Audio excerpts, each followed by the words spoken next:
Edgewater News Network 24/7. Food safe drug safe Maharashtra ही जी मोहीम आपण हाती घेतलेली आहे त्याच्यामध्ये आपण जे पावलं उचलत आहोत त्या पावलाचा पुढचा टप्पा आज आपण कार्यान्वित करत आहोत. म्हणजे तो कार्यान्वित होता पण त्याला वेगळ्या पद्धतीने आपण कार्यान्वित करत आहोत.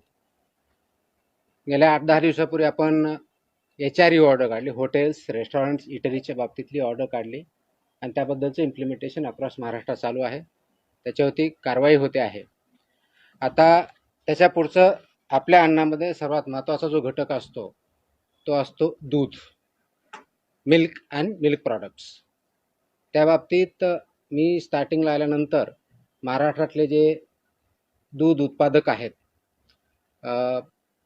मिल्क प्रॉडक्टवाले जे आहेत, ते प्रोड्युसर्स आहेत, यांची एक मीटिंग याच ठिकाणी घेतली होती आणि त्याच्यामध्ये आपली परिस्थिती काय आहे हे त्यांच्या निदर्शनास आणून दिलं होतं.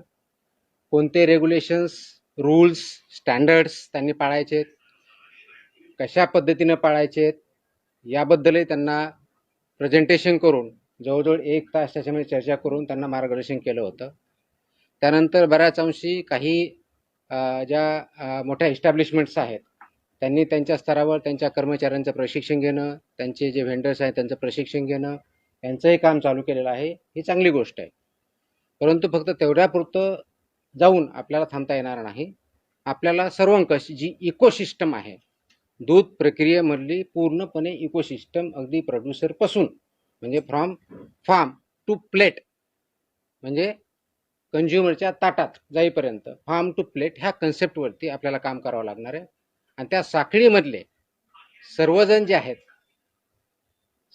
आहेत त्यांनी हे जे स्टँडर्ड्स आहेत ते पाळणं, ते इम्प्लिमेंट करणं आणि त्या अनुषंगाने त्या मानांकनानुसार तो प्रॉडक्ट तयार करणं, स्टोअर करणं, ट्रान्सपोर्ट करणं, प्रोसेस करणं आणि विकणं, या सर्व गोष्टीवरती काम करावं लागणार आहे.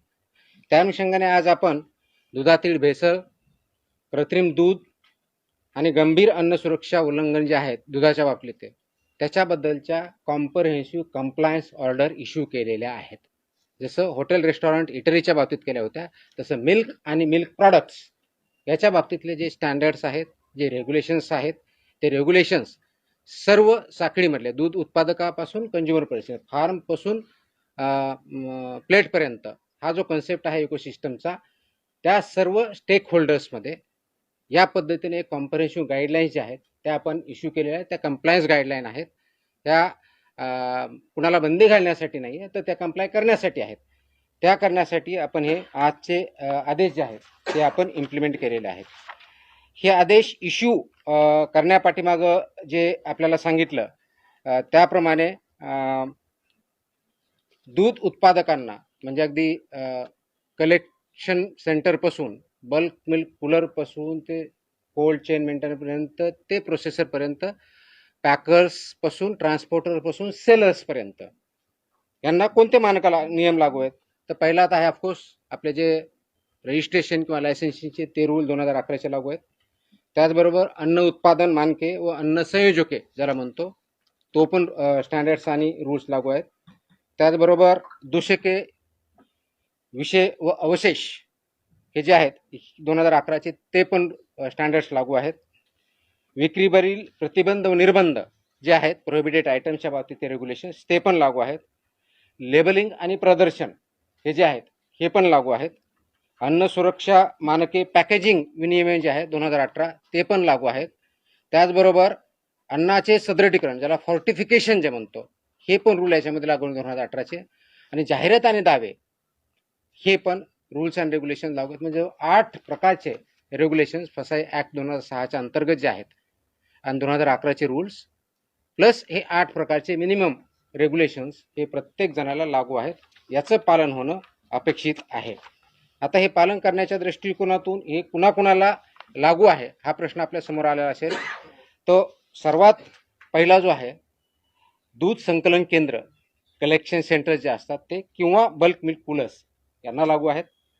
दुसरं आहे दूध शीतकरण सेंटर्स जे केंद्र आहेत, कूलिंग सेंटर ज्याला म्हणतो तिथं आहेत.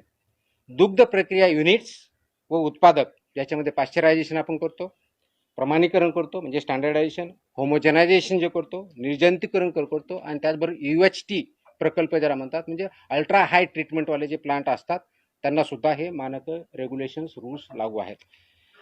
त्याचबरोबर पॅकर्स आणि फिलिंग स्टेशन्स म्हणजे बऱ्याच वेळेस हे आपण बंद बॉटल्स तयार करतो किंवा पॅकेट तयार करतो, ते पॅकर्स आणि फिलर्स यांना पण हे लागू आहेत.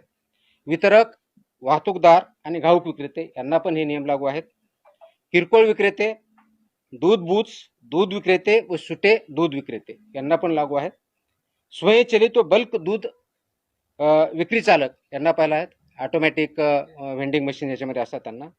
दूध व दुग्धजन्य पदार्थाचे उत्पादक म्हणजे मिल्क प्रॉडक्ट्सवाले, जसे की त्याचबरोबर पॅकिंग करणारे, ह्या दुधाच्या प्रॉडक्टच्या बाबतीत आणि दुधाच्या बाबतीत पॅकिंग करणारे विक्रेते, व यामध्ये पनीर असेल, चना असेल, खवा असेल, तूप असेल, लोणी असेल, क्रीम, दही, चीज, आईस्क्रीम, दूध powder, condensed milk, flavoured milk व इतर सर्व दुग्धजन्य पदार्थ याचे उत्पादक यांना पण हे सर्व नियम लागू आहेत. या सर्वांनी या नियमांचं तंतोतंत पालन करायचं, ज्याच्या माध्यमातून हे परिपूर्ण दूध, सेफ मिल्क हे कंझ्युमरच्या प्लेटपर्यंत, घरापर्यंत जाईल. कोणत्याही प्रकारचं त्याच्यामध्ये अडल्टरेशन असणार नाही, कोणत्याही प्रकारचं त्याच्यामध्ये कंटॅमिनेशन असणार नाही, कोणत्याही प्रकारचं सबस्टँडर्ड मिल्क ते असणार नाही.